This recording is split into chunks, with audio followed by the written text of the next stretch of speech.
Hello lovely people, how are you all today? I hope you're well.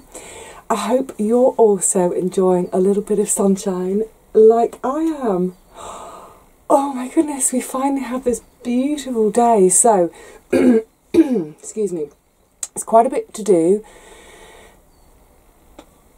And I'm just going to just lap up this beautiful light that we have today.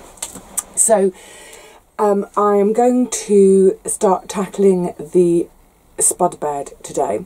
I was going to sort of get ready to sow this weekend or plant them, but we're due another blast of a beast from the east this weekend. So I think our temperatures are due to be about 1 degrees to -1, sort of in the day and overnight. Just going to look to see what the temperature in the shed is at the moment. Excuse me. 20 degrees. I opened up the shed, it's so warm in here, it's crazy. It's not 20 outside, I think it's more like 12. So that's the thing at this time of year, isn't it? We're still a bit, well, quite a lot beholden to the weather. We need to be a bit flexible, we need to be able to change our plans at the last minute according to the weather. And I was thinking about this sort of last night as I was falling asleep, thinking about coming here today, how I think at this time of year, we can quite easily get into a bit of a panic.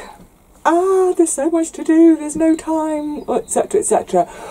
But please don't, because, you know, we're actually still a ways off any decent warmth in the soil, any decent sort of long sunshine hours.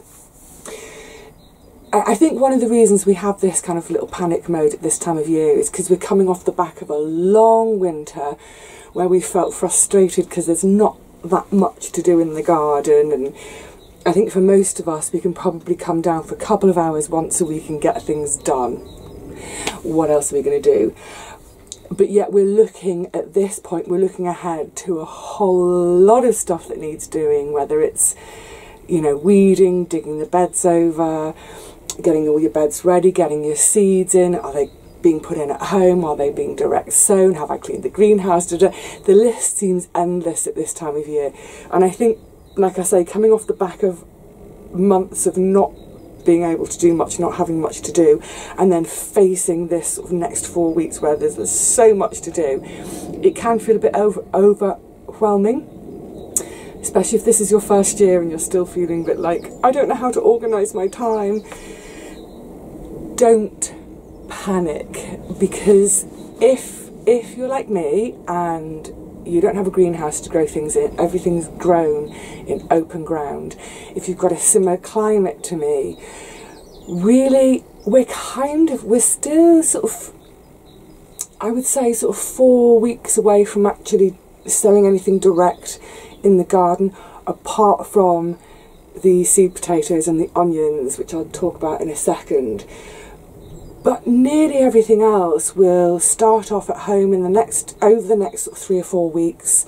Tomatoes, celery, leeks, all my different varieties of squash and cucumbers, etc. And then in the garden itself, by about mid-April, towards the end of April, I'll direct sow my carrots, parsnips, my myriad beans. I do love my beans.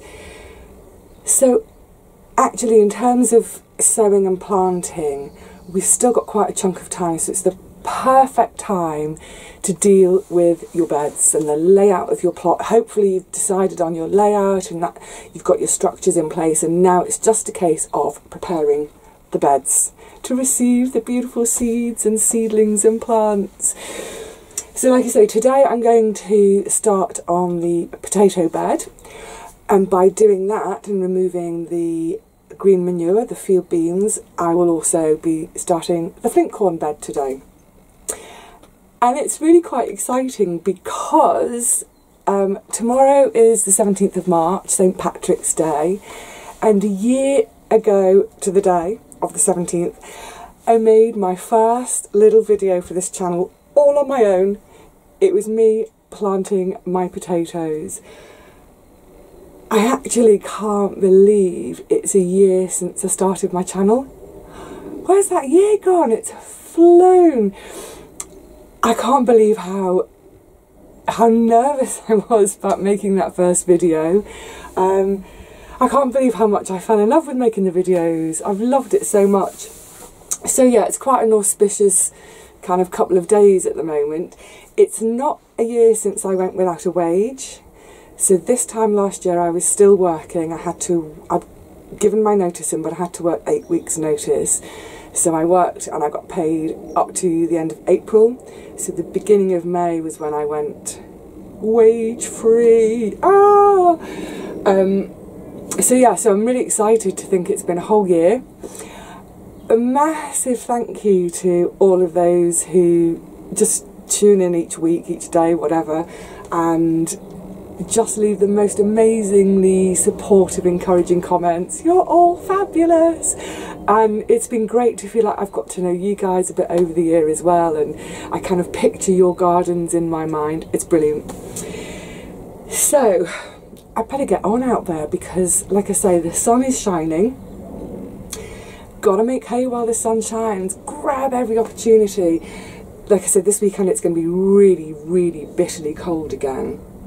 And I'm not panicking about getting the work done, but I just need to start planning on with it, because I tend to come to the garden about 2 or 3 times a week, and for each session I'm here maybe 3 hours, sometimes 4 hours, but that's usually for a cup of tea and a chat at the end. I find now with my stupid knees I can work for about 3 hours, but then it's too much beyond that. So I'm kind of thinking for the next 2 weeks till the end of March, if I have 6 sessions down here, each session for about 3 hours, that should give me enough time to turn all those lovely field beans in, have all my beds prepped and ready, maybe even start thinking about putting poles and teepees up. It's such a brilliant time of year, isn't it? Especially when there's a bit of warmth in the air. Right, time to get in the garden and do the work. I can't think of anything finer to do on a day like today than get into the garden.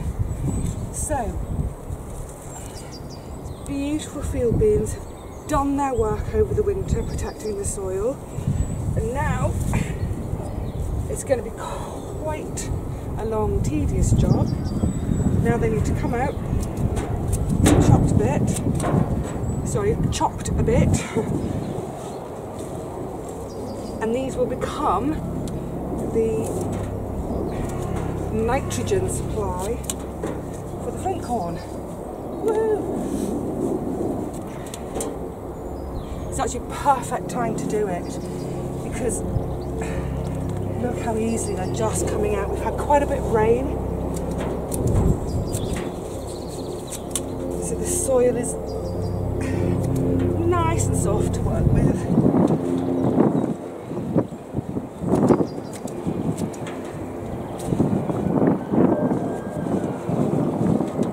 So I'm going to take out this whole bed of them.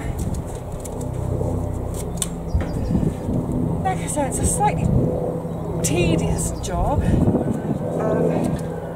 There's a lot to do, but apart from the helicopter and the sirens in the background, it's a beautiful day. So I'm just going to let myself get lost. Get some mud in my mouth. Just get lost in the act of doing it.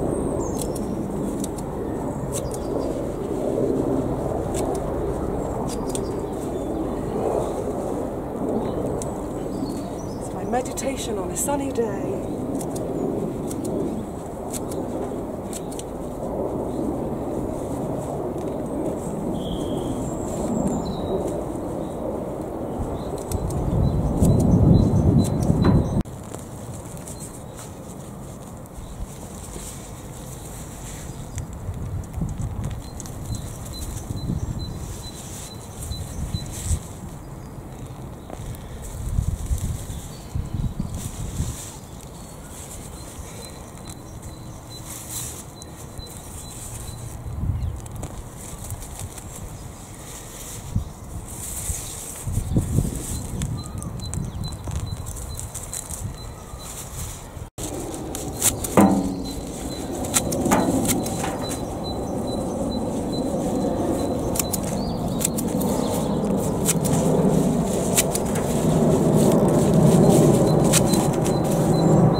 Right, well that has taken Poppy, I've had company whilst I've done this.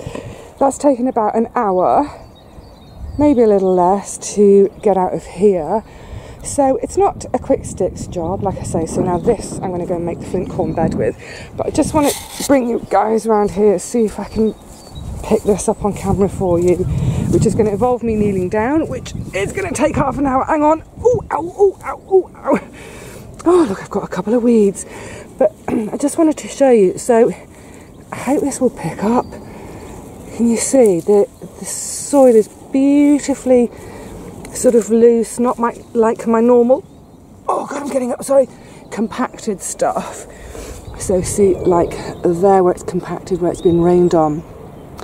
So you can see just what a fantastic job the field beans do through the winter of keeping their roots, keeping the soil open, their leaves protecting the soil from a battering from the rain. And this is also quite encouraging. So if we look, I don't think you can pick up, there's, wow, I mean there's so few weeds in this bed now, it's great. There's a big one there. These are all just little annuals though, so I just pull them out, chop them up, and they'll go in the compost as well. Right, time to deal with that huge barrow full, yay, before I come back and start trenching up for my spuds.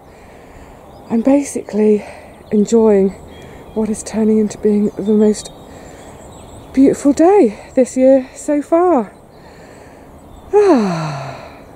Right, enough of the reverie, Vivi, get working. Well, I don't know what's happened to the sun, but it seems to have disappeared. So what I'm going to do, oh, it's quite hard, look, this soil wet, so it's heavy.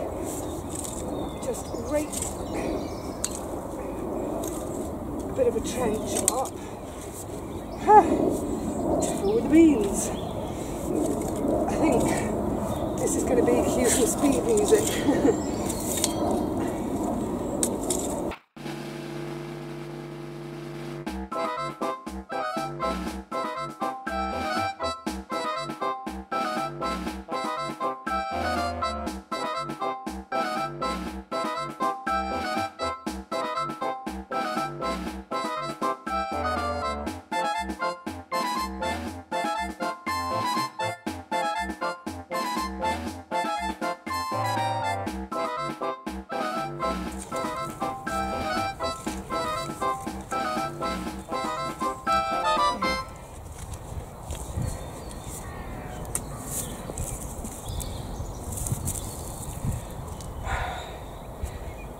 Right, beans in.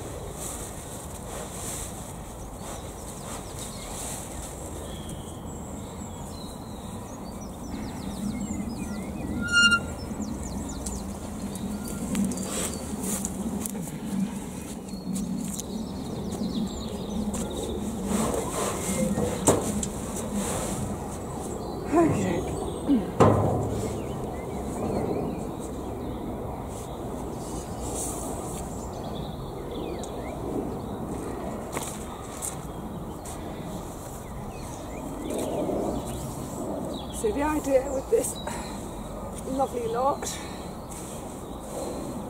is that as they break down, they'll release all that gorgeous nitrogen from their nodes.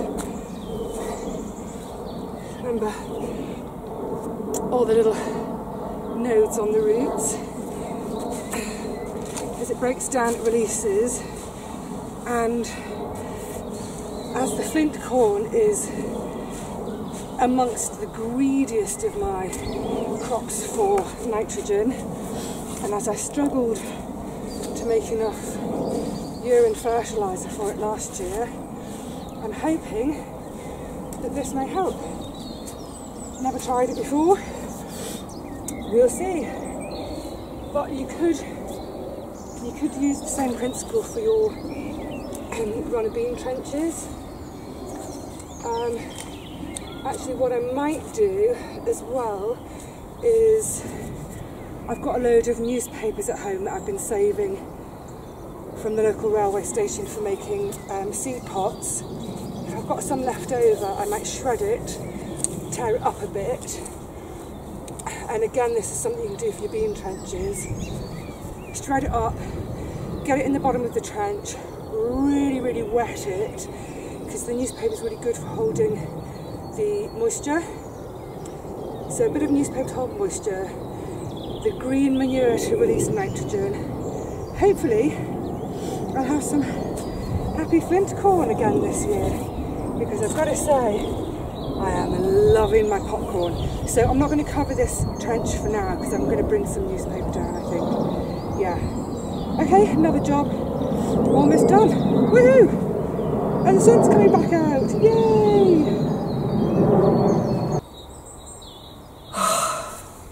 Bliss. This sun is just lovely. To actually feel some warmth after all these months of grey and damp and cold, it's just delicious. The thing is, my knees have packed up. I do find, I've done about 3 hours this morning, I do find that that's enough. So I'm being sensible, I'm listening to my body, I'm going to pack up, I'm going to do a couple of little very gentle pottering jobs. I can barely see you all. And I think it's, you know, it's actually worth mentioning. Oh, I've got a massive hole under my t-shirt. Never mind. It's worth mentioning at this time of year, especially if you've not been in the garden at all over winter. Just don't go mad the first sunny weekend we get. Don't sort of race off to the garden and do 8 hours of digging or, you know, carting manure and compost around, because you'll hurt yourself. You know, if you think about it, over the winter we're much less active, generally speaking. So just ease yourself back in, you know, think over the next sort of 4-6 weeks or so. Each time you're down there, you know, do a couple of hours of hard work, increase that to 3 hours, increase it to 4 hours, and just build yourself up gradually so you don't do yourself a mischief and pull a muscle. So I'm going to sit here for, I don't know, I'll sit for 15-20 minutes, have a little break of weight bearing, go and do a few little pottering jobs, and generally just make the most of this beautiful day, because we might not have another day this gorgeous for a few weeks. I could fall asleep. Oh, what I must remember to say is a big thank you to Michelle for my gorgeous new cushion. Look, it's perfect. It's got peppers and butternuts and tomatoes. Don't know if you can see all this tomato and a carrot and bunting. It could not be more perfect. So a nice squishy pillow for me in my shed. That's what I'm thinking. I'm going to doze off in a minute if I put my head on this. So I'd better say cheerio to you all, because you don't want to watch me snoring in the shed. Look, I hope you're all managing to get some time outside. I know some folks have still got snow, but whatever the weather, you know, however deep this snow is or slushy the rain is, get outside and enjoy some outside time and enjoy the bird song. Yeah, just enjoy being outside. Right then, I'll see you all again really soon, I hope. Probably the next time you see me it'll be snowing again.